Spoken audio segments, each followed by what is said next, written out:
Let me start with a little context because, believe me, this whole situation was like something out of a soap opera I never signed up for. My name is Jake, and my story begins with a friendship that seemed innocent, loyal, and full of trust, until it wasn't.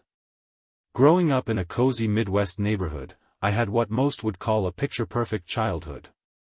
My older sister, Emily, and I were close, and we spent most of our days biking through the streets, building tree forts, and getting into the usual sibling mischief. Emily was 2 years older than me and had a magnetic personality. People naturally gravitated toward her, including her best friend, Megan. Megan was the quintessential girl next door, sweet, thoughtful, and effortlessly beautiful. She had long, golden brown hair that shimmered in the sunlight, and her laugh was the kind that could brighten even the gloomiest of days. She was also fiercely kind-hearted, the type of person who'd go out of her way to rescue stray animals or help a friend in need.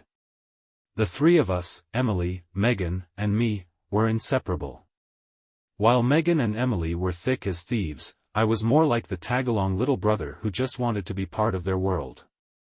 Back then, I didn't see Megan the way I would later in life.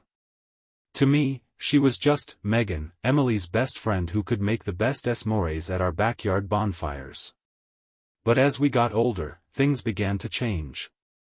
By the time I turned 15, I noticed that Megan wasn't just Emily's friend anymore.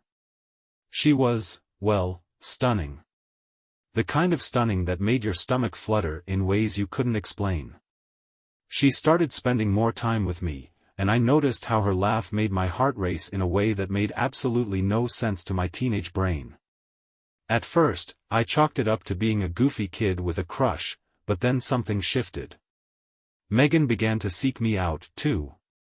It started small, helping me with homework or sitting next to me at family cookouts, but before I knew it, we were sharing secrets, stories, and moments that felt undeniably special. Now, here's the kicker, I fell hard. I mean hard. What I didn't realize was that the years of casual friendship had laid a foundation for something deeper, something I couldn't yet name. And as for Megan? Well, she seemed to feel it too, but she kept things so sweet and simple that it was hard to tell if I was imagining the spark. Looking back now, I wish I had seen the signs, the subtle things that would come back to haunt me later. But at the time, I was just a boy hopelessly in love with the idea of a forever that I thought was already in motion. Little did I know, my world was about to take a turn that would change everything I thought I knew. Fast forward a year, and things were starting to feel like a scene straight out of one of those cheesy coming-of-age movies. I was 16, Megan was 16, and for the first time, it seemed like the universe was finally on my side. It was a crisp fall afternoon, the kind where the air smells like leaves and bonfires. Megan and I were hanging out on the swings at the old park near my house, a place we had been to 100 times before. But this time felt different. "Jake," she said, her voice soft but steady, "do you ever think about us?" I almost fell off the swing. I'd spent months daydreaming about her saying something like that, but hearing it in real life? My brain short-circuited. Us? I stammered, trying not to sound like a complete idiot. She laughed, but there was a nervous edge to it. "Yeah, I mean, we've known each other forever, right? And I don't know, I just feel like there's something here." I swear, my heart was pounding so loud she could probably hear it. I wanted to say a million things, how I thought she was amazing, how I couldn't stop thinking about her, how I'd been waiting for this moment since I realized girls didn't have cooties, but all that came out was, "I feel it too." Smooth, right? But somehow, that was enough. She smiled, leaned over, and kissed me. Just like that. No warning, no build-up, just the most perfect, awkward, incredible first kiss I could have imagined. From that day on, everything changed. We were officially a couple, and it was like stepping into an entirely new world. I wasn't just Jake, the little brother or the firefighter-to-be. I was Jake, Megan's boyfriend. Our relationship was the kind that makes people say, you guys are goals. We went to homecoming together, carved pumpkins in the fall, and spent hours talking about everything and nothing. It was like being with her made the rest of the world fade away. But there was one person who wasn't entirely thrilled about our new status, Emily. At first, she played the supportive big sister role, teasing us about being a power couple and calling Megan her future sister-in-law. But as the months went by, I started to notice subtle shifts in her mood when Megan was around. She'd get quiet, or her jokes would have a weird edge to them, like she was trying to cover up something deeper. I chalked it up to jealousy. Maybe Emily was feeling left out, I thought. After all, Megan had been her best friend first, and now she was spending more time with me. I figured it was just an adjustment period and that things would go back to normal eventually. Support the channel by subscribing, it really makes a difference. Spoiler alert, they didn't. Still, I didn't let Emily's mood dampen the whirlwind romance that Megan and I were building. As far as I was concerned, I had hit the jackpot. I was with the girl of my dreams, and I was determined to make her my forever. By the time Megan and I graduated high school, our relationship was rock solid, or so I thought. We'd been together for 2 years, and everything felt perfect. She was my first everything, first love, first kiss, well, you get the idea. I was head over heels for her, and I truly believed we were destined to spend the rest of our lives together. We talked about the future constantly, where we'd live, what kind of dog we'd get, how many kids we wanted. She had this way of making even the most mundane plans feel like grand adventures. After graduation, we both decided to stay local for college. I enrolled in a fire science program to pursue my dream of becoming a firefighter, and Megan started working toward a degree in early childhood education. She loved kids and wanted to become a teacher, which only made me fall for her even more. Our families were thrilled about us. My parents adored Megan, often joking that they couldn't wait for us to make it official. Megan's mom was equally supportive, treating me like the son she never had. The only person who seemed a little off was, once again, Emily. She had grown distant over the past couple of years, which I attributed to her starting college 2 hours away. Whenever she came home, though, her dynamic with Megan felt odd. They still laughed and joked like they always had, but there was an undercurrent of something I couldn't quite put my finger on. I brushed it off as sibling paranoia. Emily and I had always been close, but people change as they get older, right? I figured she was just busy with her own life and didn't have as much time for the rest of us. Meanwhile, Megan and I were thriving. We moved into our first apartment together during sophomore year, and though money was tight, we made it work. I took on a part-time job at a local gym, and Megan worked as a babysitter for a family in town. It was during those early years of adulthood that I realized just how lucky I was. Megan was the kind of partner who made life better simply by being in it. She'd leave little notes in my lunch bag, surprise me with my favorite snacks after a long day, and always supported my dreams. Looking back, I see now that I was blind to the cracks forming beneath the surface. At the time, though, I thought we had it all. Our relationship wasn't just love, it was comfort. Megan knew me better than anyone, better than I knew myself, sometimes. She was my safe place, my constant, my best friend. And as for Emily? She was just my sister. At least, that's what I told myself. By the time Megan and I were 23, life felt like it was finally falling into place. I had finished my fire science program, passed the grueling academy training, and landed my dream job as a firefighter. The hours were long, and the risks were real, but there was nothing I loved more than the thrill of helping people. Megan, as always, was my biggest cheerleader.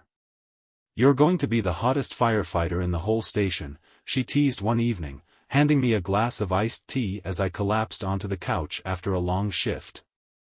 "But you better not save anyone prettier than me." "Impossible," I shot back, grinning. And I meant it. Around this time, we decided to take the next big step in our relationship, marriage. Megan and I tied the knot on a sunny spring afternoon surrounded by friends and family. It was the happiest day of my life, or so I thought at the time. She looked stunning in her lace gown, and as we exchanged vows, I genuinely believed we were unbreakable. After the wedding, we moved into a cozy little house just a few miles from the fire station. Life wasn't glamorous, but it was ours. We spent lazy Sunday mornings making pancakes in the kitchen and weekday nights binge-watching whatever sitcom we were obsessed with at the time. But as the years rolled on, subtle changes began to creep into our lives. At first, they were easy to dismiss. Megan seemed a little distracted now and then, but who wasn't? My job was demanding, and her teaching career kept her busy too. We still made time for date nights and tried to keep the spark alive, but something about our dynamic had shifted. The first real crack in our foundation appeared on New Year's Eve. I was scheduled to work that night, a 24-hour shift at the firehouse, and Megan seemed disappointed but supportive. "We'll celebrate when you're off," she said, flashing me her usual, easygoing smile. But as the holiday approached, I started to feel guilty about missing the celebration. New Year's Eve had always been our thing, a time to reflect on the past year and make big plans for the next. So, at the last minute, I made arrangements with a colleague to cover my shift so I could surprise Megan. I couldn't wait to see the look on her face. At 11 p.m., I drove home, picturing the two of us ringing in the new year together with champagne and cheesy countdowns. The house was dark when I pulled into the driveway, but that didn't surprise me. Megan loved setting a cozy mood with candles and soft lighting. I unlocked the door as quietly as I could, tiptoeing inside so I wouldn't spoil the surprise. Support the channel by subscribing, it really makes a difference. But as I stepped into the living room, I froze. The laughter hit me first, soft, familiar, and completely out of place. Then I saw them. Megan and Emily. My wife and my sister were tangled on the couch, lips locked in a kiss so intimate it made my stomach churn. They were partially undressed, their faces lit with the kind of glow that should have been reserved for a private moment. A moment that didn't involve me walking in on it. My brain struggled to process what I was seeing. I couldn't move, couldn't speak. It felt like time had stopped, and I was trapped in some alternate reality. Finally, I found my voice. "What is this?" I asked, my tone more broken than angry. The room went silent. Megan and Emily shot apart like they'd been electrocuted, their eyes wide with panic.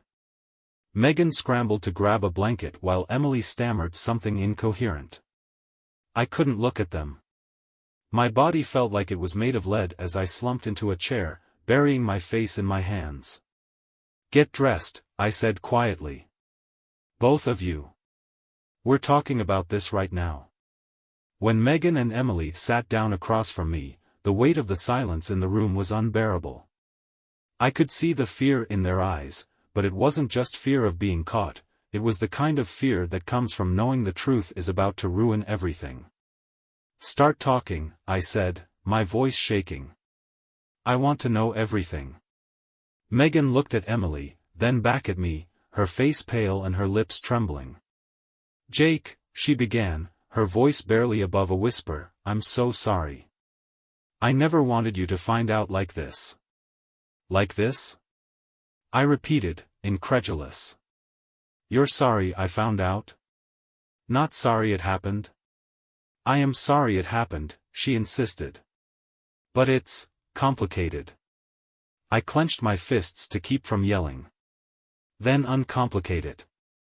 How long has this been going on?" Megan hesitated, her gaze dropping to the floor.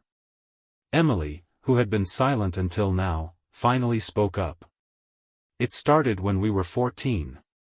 Her words hit me like a freight train. 14?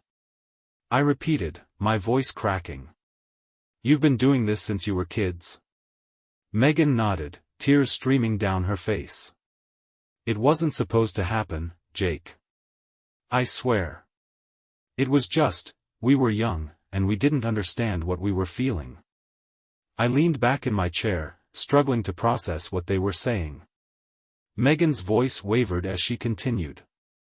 It happened for the first time at a sleepover.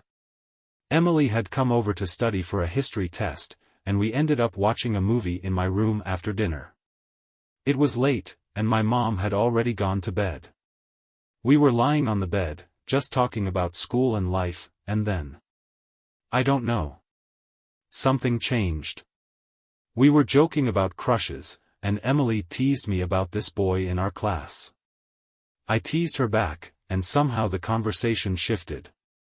I made a stupid comment about how none of the boys we liked would ever notice us, and Emily said, "Who needs boys anyway?"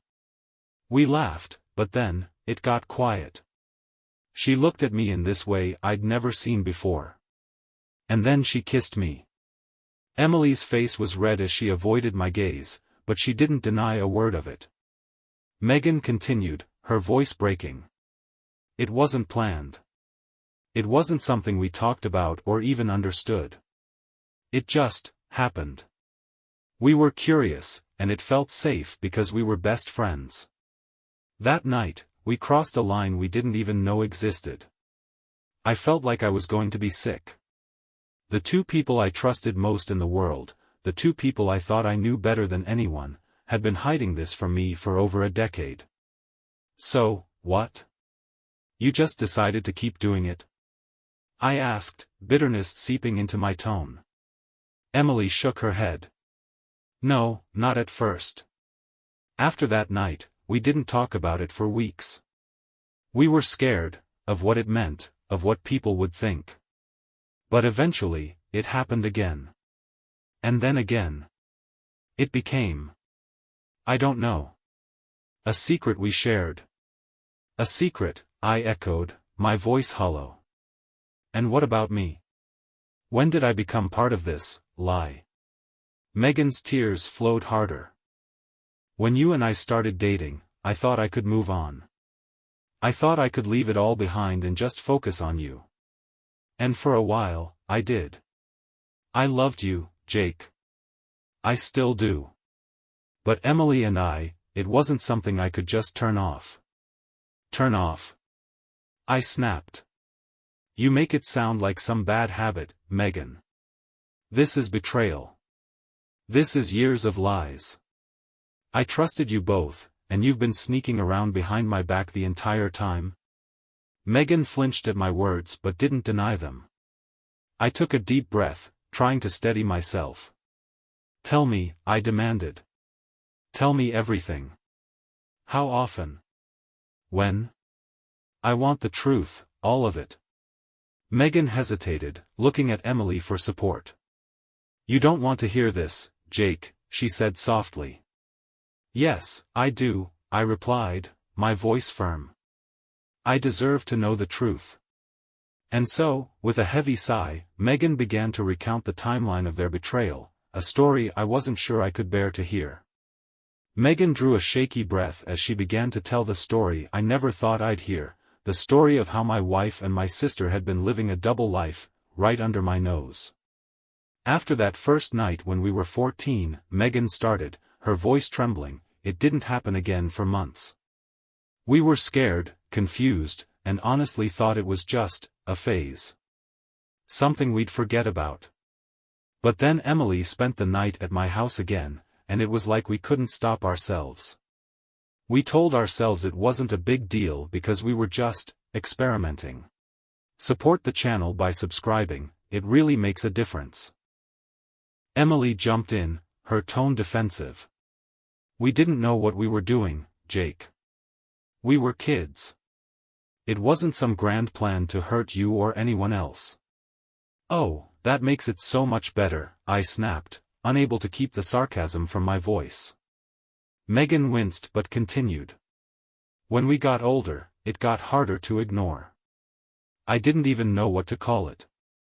We weren't dating, but it wasn't just a friendship anymore either. I started to think that maybe I wasn't, like other girls. But I was scared to admit it, even to myself. And then you came into the picture, Jake. When we started dating, I thought I could change. I thought I could be normal. You were sweet and kind, and I cared about you so much. You made me feel safe, and I didn't want to lose that. So I threw myself into our relationship, hoping it would fix me. Fix you? I said, my voice rising. So I was your project? A distraction from whatever you and Emily were doing behind my back? It wasn't like that, she insisted. I loved you. I still do. But there was always this pull. Every time I saw Emily, it was like this part of me I tried to bury kept clawing its way back up. And what about you, Emily? I asked, turning to my sister. What's your excuse? Emily looked down, her cheeks flushed with shame. I don't have one, she admitted. I knew it was wrong. Every time we crossed that line, I told myself it would be the last time. But Megan and I, we had this connection I couldn't explain. And then when you two started dating, it made me feel jealous, I guess. Like I was losing her. I stared at them in disbelief. So instead of respecting my relationship, you decided to keep sneaking around? How long did this go on? How often? Megan hesitated, glancing nervously at Emily. Answer me. I demanded. It was on and off, Megan said finally, her voice barely audible. In high school, it happened maybe a handful of times. But once we went to college, it stopped, at least for a while. I was focused on us, Jake, on building a life with you. And yet here we are, I said bitterly. Clearly, it didn't stop for good. Megan's tears started again. It started back up a few months before we got married. Emily came to visit, and we made a mistake. But I told her it couldn't happen again. I was committed to you, Jake. I wanted to leave it all behind. But you didn't, I said, my voice flat. Megan nodded, guilt written all over her face. No. I didn't. After we got married, it became harder to resist. You were working these long shifts, and Emily would come over to hang out. One thing led to another, and it just happened. It just happened, I repeated, shaking my head. Do you even hear yourselves? You make it sound so casual, so meaningless, but you've been lying to me for over a decade. How often, Megan? I want numbers. Megan hesitated, then finally answered. Maybe, once every couple of months. Sometimes more, sometimes less. But it wasn't all the time, Jake. And it wasn't because I didn't love you. I was just confused. Confused. That word made my blood boil. You weren't confused, I spat. You were selfish. Support the channel by subscribing, it really makes a difference. Both of you. You used me, lied to me, and didn't even have the decency to end it when you knew you couldn't be faithful. Emily tried to interject, but I held up a hand to stop her. Don't. I don't want your excuses. I trusted you, Emily. You're my sister, for crying out loud. And Megan? I thought you were my forever. But clearly, I was just a convenient cover for your little secret. They sat there in silence, the weight of my words hanging heavy in the room. I could feel my heart breaking all over again, but I refused to let them see it. I need some air, I said, standing abruptly. Don't be here when I get back.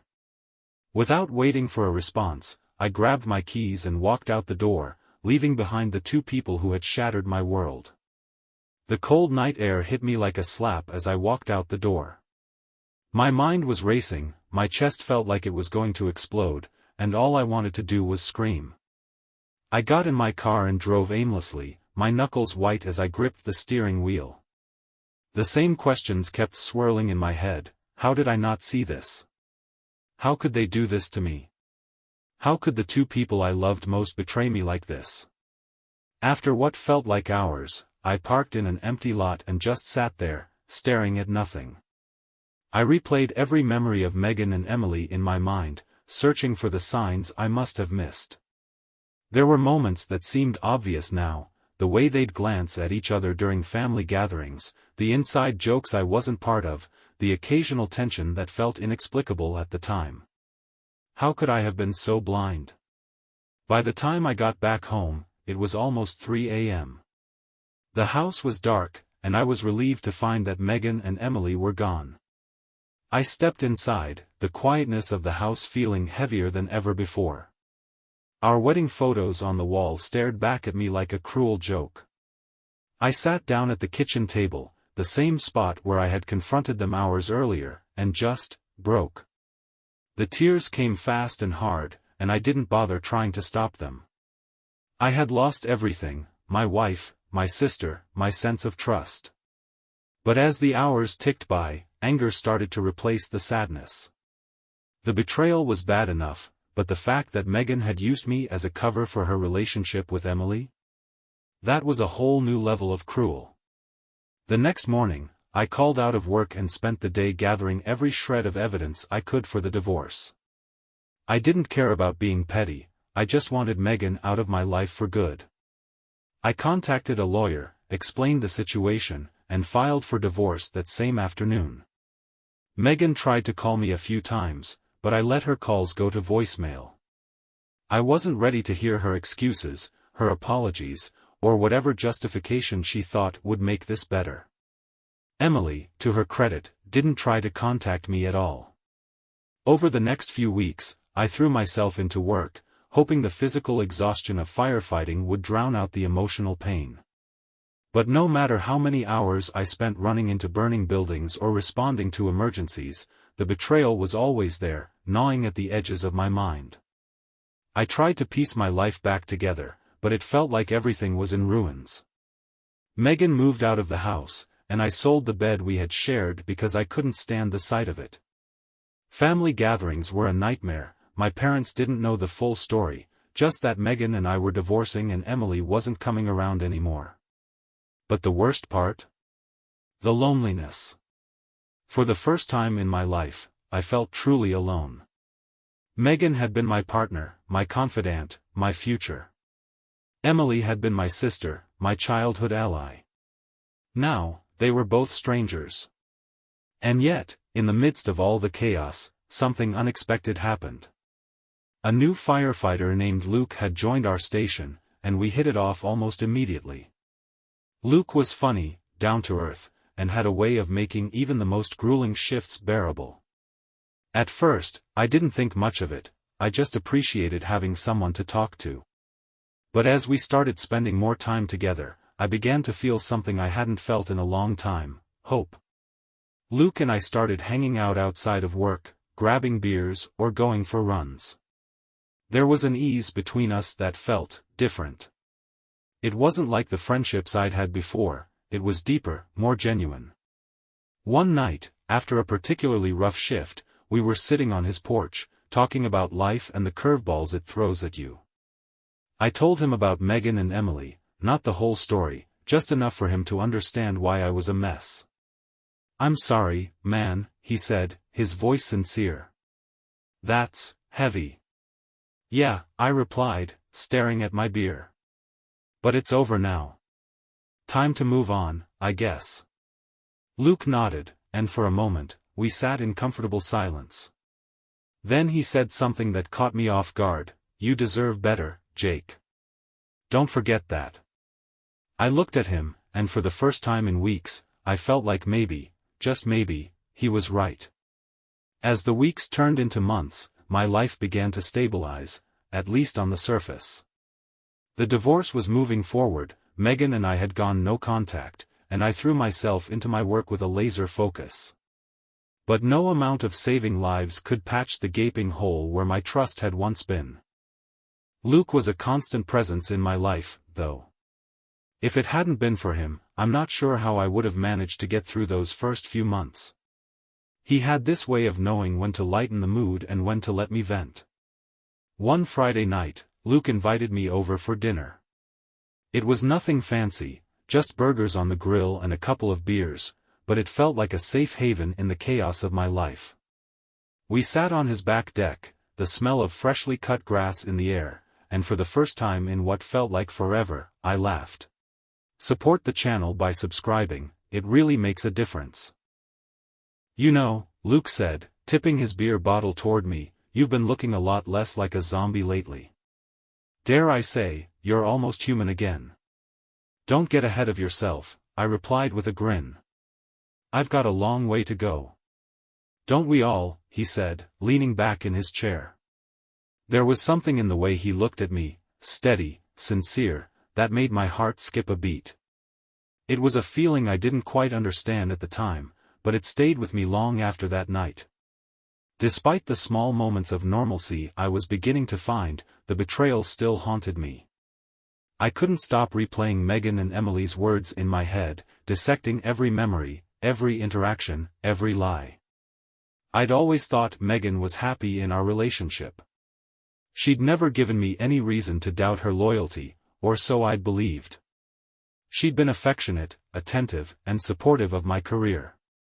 She'd planned surprises for my birthdays, cheered me on during tough times, and been my partner in everything.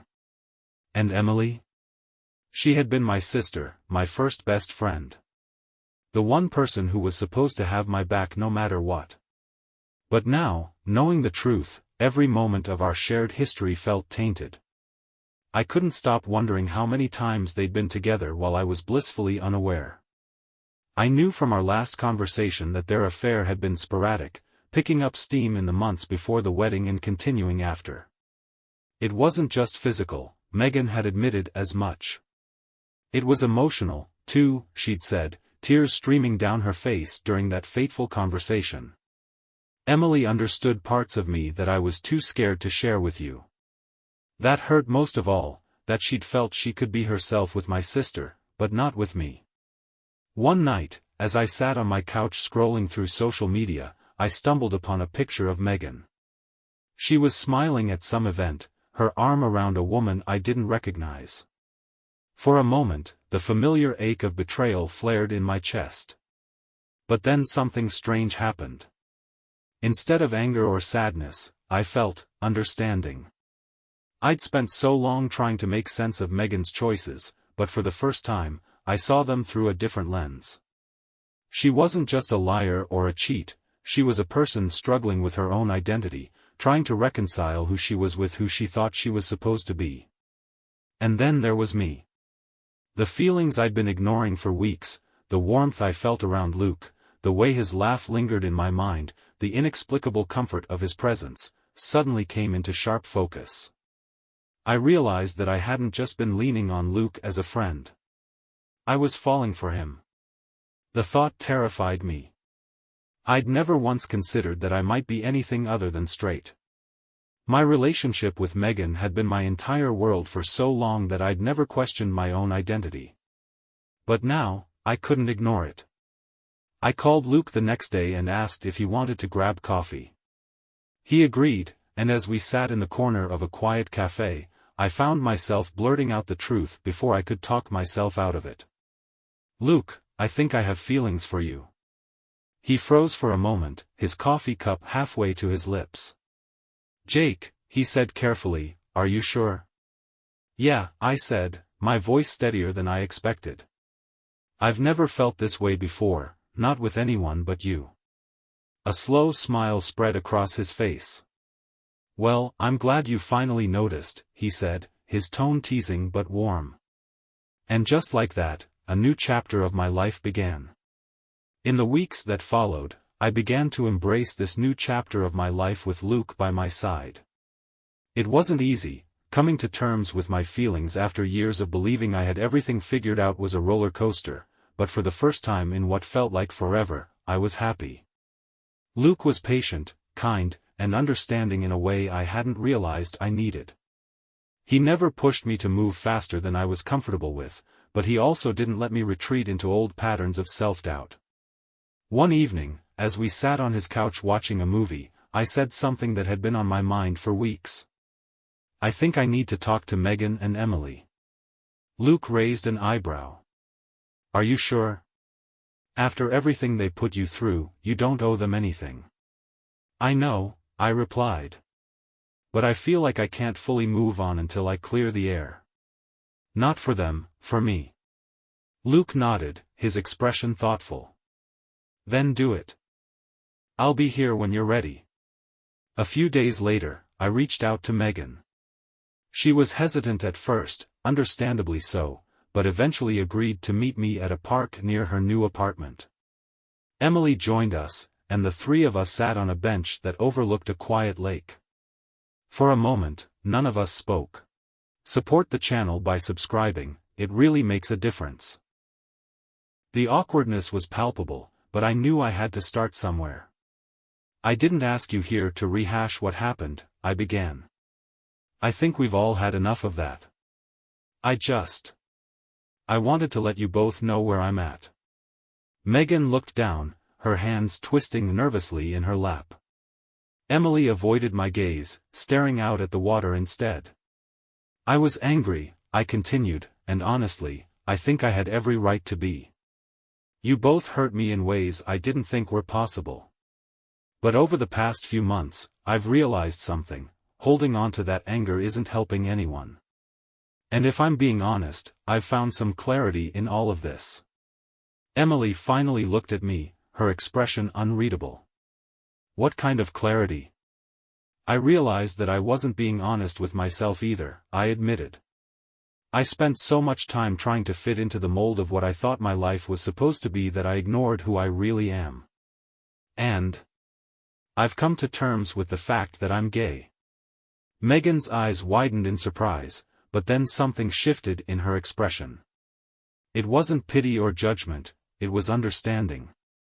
I'm with someone now, I continued. His name is Luke, and he makes me happier than I've ever been. So, in a strange way, I guess I have you both to thank for forcing me to face the truth. Megan's voice was soft when she finally spoke. Jake. I'm glad you found someone who makes you happy. I mean that. Emily nodded, her voice quieter still. Me too. I'm sorry for everything, Jake. Truly. I took a deep breath, feeling a weight lift from my chest. I appreciate that. And for what it's worth, I hope you both find happiness too. I really do. As we sat there, the three of us finally seemed to find a sliver of peace. It wasn't perfect, and it didn't erase the pain of the past, but it felt like a step forward. When I got home that night, Luke was waiting for me on the porch, his easy smile making my heart ache in the best way. How'd it go? He asked as I sat down beside him. Better than I expected, I admitted. It felt good. Like I finally closed the door on that chapter. Luke wrapped an arm around my shoulders, pulling me close. Good. Because you deserve a fresh start. And for the first time in years, I truly believed he was right. My life didn't turn out the way I thought it would, but in the end, it turned out exactly the way it was meant to. The betrayal I once thought would destroy me had, in a way, set me free. And as I sat there with Luke, watching the stars come out, I realized that sometimes the worst moments of your life can lead to the best ones, if you let them. Support the channel by subscribing, it really makes a difference.